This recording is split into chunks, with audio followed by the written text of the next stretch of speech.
Hey again, everyone. Thank you for joining me. Today is Friday, February 18th, 2022. And if you are joining me, I want to thank you because I know there's a whole lot of people making a whole lot of content and videos out there. Lots of good stuff. If you're here in my discussions, it is much appreciated. On that note, in the past, I have not asked for people to subscribe or like or share. But I'm going to go ahead and do that now because I want to see the subscriber count go up. By the way, it has gone up for me asking, and again, that's also appreciated. So please do like and subscribe and share if you think the content is valuable. I will never try to sell you a coffee cup or a t-shirt or send you to my PayPal account for donations. This is a labor of love and experience. So this is just something I want to share with you. The reason why I want the count to go up is here this spring I will be expanding the scope of our discussions to include some of the questions that people have been asking me for the last couple of years.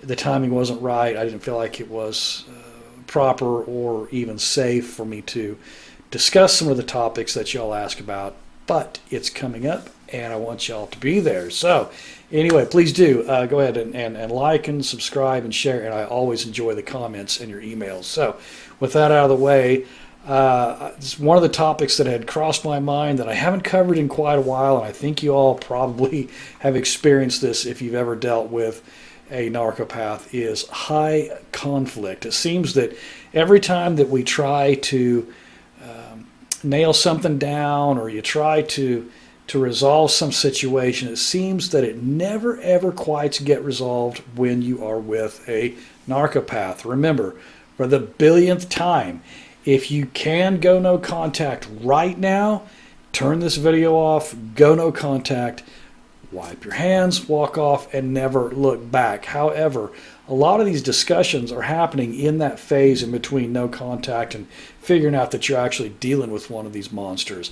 It's not always cut and dry, and if you read some of the comments, at least in the comments on my videos, you'll see that sometimes it's just not always possible. So we are talking about that area where you're gray rock or low contact until you can finally go completely away from these people for good.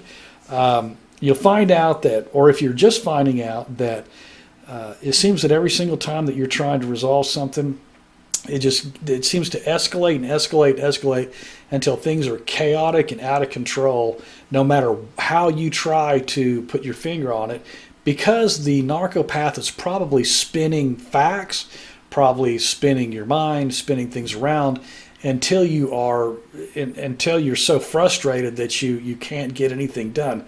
And I believe that this is actually I think that's actually the goal of what the narcopath does. They don't really want anything resolved because in resolution you get peace, you get quiet, you get equanimity, you can move on to the next task, and everybody's happy.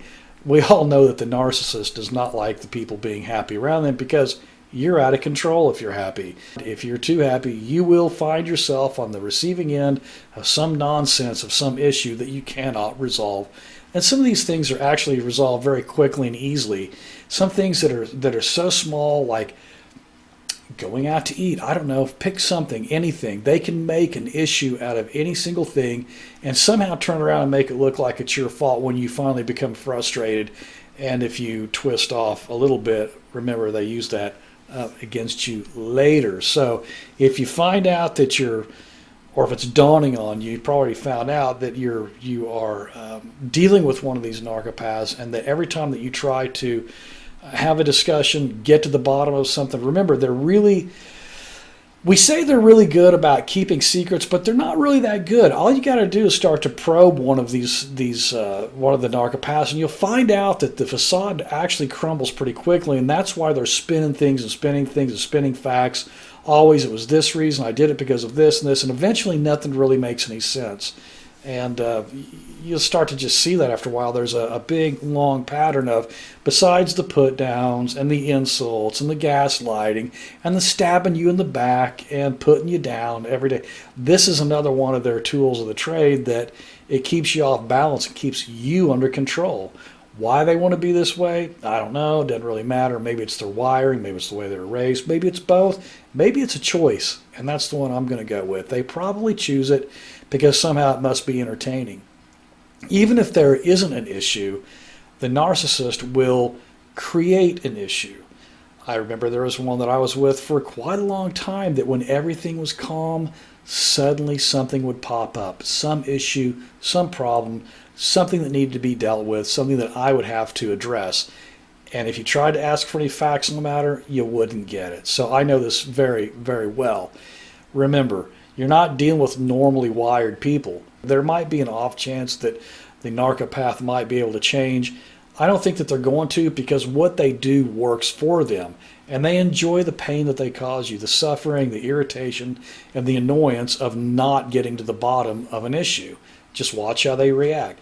If it happens chronically over and over and over again, you're going to see that maybe you are dealing with one, and you might not be able to go no contact right away. At this point, I'm not exactly sure how to deal with the high conflict, except to just withdraw, to go ahead and go gray rock, go ahead and step back from the situation and watch what they're doing. Maybe even to approach it from an outside view as the third person. That seems to work well for some of us, that if you're looking in as a third person, something is violently wrong with them and probably not with you. So anyway, if the person that you're with has a tendency of high conflict, beware, they may be a cluster B personality disordered person. So anyway, that's kind of my 2 cents on the high conflict. Something that I meant to discuss a long time ago, which is the Dunning-Kruger effect.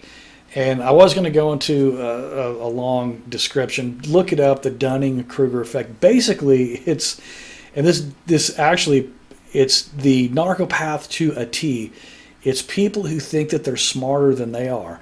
And I don't know about you, but if the narcissist is in their own world, they're making their own rules, and they're spinning the people around them, and they are loose with the facts and loose with the issues, they have a tendency to think that they're actually smarter than they really are. And I'm going to tell you, though, this works against them when you do wake up, because when you do try to get to the bottom of something, you do try to resolve an issue, you find out that it's not getting resolved, you're not getting to the bottom of anything, they're going to keep it spinning as long as they possibly can. You are going to find out that if you're dealing with them, they're not as smart as they think they are, and you can use it against it. I'm all for. I know a lot of people just say just go no contact, and if you can, God, I've already mentioned that a billion times. Go no contact. But once you find out that you're dealing with one and you cannot go no contact, use that against them. They really are simple and stupid. By stupid, I mean not wise. They might be crafty, they might be clever, like a rat to cheese. They might be able to steal that cheese and get out of that trap, no problem. But they're not wise. So anyway, that's if you feel that was over the line on